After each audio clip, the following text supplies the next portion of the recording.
রোজ রোজ রান্না করতে কি আর ভাল লাগে?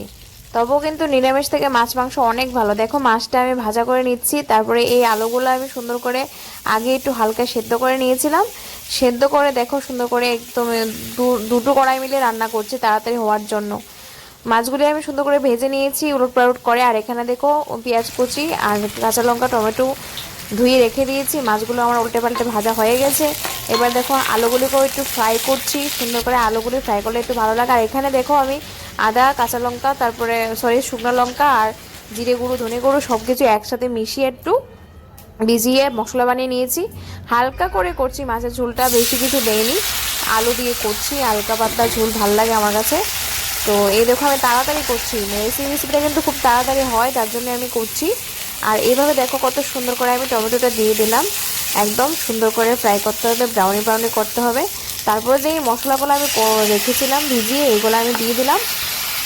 এটা কিন্তু ফ্লেভারটা খুব সুন্দর আসে কিন্তু, ঠিক আছে। এখানে আদা রসুন বাটাও তুমি দিতে পারো, আমি রসুন বাটাটা মাছের মধ্যে দিই না, আদা বাটাটাই দিয়েছি। আর এখানে দেখো আলুগুলো আমি সুন্দর করে গোল্ডেন ফ্রাই ভেজে তারপর এখানে দিয়ে দিলাম। তো আমি তো সবাইকে একটা কথাই বলতে চাই, যদি তোমাদের মাছ মাংস যারা খাও তাদের যদি তাড়াতাড়ি রেসিপিটা বানাতে হয়, এটা খুব তাড়াতাড়ি বানাতে পারো, এটা কিন্তু খুব ইজি। তো এটা বানাতে খুবই ভালো লাগে আর খেতেও কিন্তু খুব দারুণ হয়। আর আলু দিয়ে তো সব কিছুই ভালো হয়, আলু দিলে মাছ বলো মাংস বলো সব কিছুই কিন্তু খেতে ভালো লাগে, তাই না?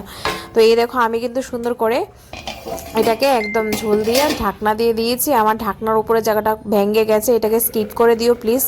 তারপর হচ্ছে তোমার এখানে দেখো তুমি ধনেপাতা কুচিও দিতে পারো, আমার এখানে ছিল না তার জন্য আমি দেইনি। তো ধনেপাতা কুচি দিলে কিন্তু খুবই খেতে দারুণ লাগে।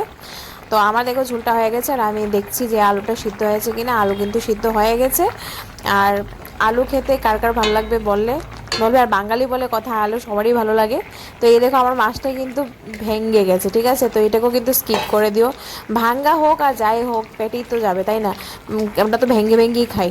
তো এটাকে প্লিজ স্কিপ করে দিও তোমরা, কিন্তু আমাকে আমার রান্নাটাকে নিয়ে বলবে না যে মাছ ভেঙে গেছে। তো মাছ ভেঙে গেছে, এখন কি আর করবো, লুটপাট করতে গিয়ে ভেঙে গেল। তো ঠিক আছে না, এখন কি কেমন হয়েছে সেটা কিন্তু বলবে তোমরা। হ্যাঁ, ভালো হয়েছে তো বলবে, ঠিক আছে, কিন্তু কালারটা কীরকম আছে একটু বলবে। আমি কিন্তু হালকা একটু হলুদ দিয়েছি, বেশি হলুদ দেইনি, ঠিক আছে, রুগীর মতো রান্না করেছি। তো টাটা, সবাইকে ভালো থেকো।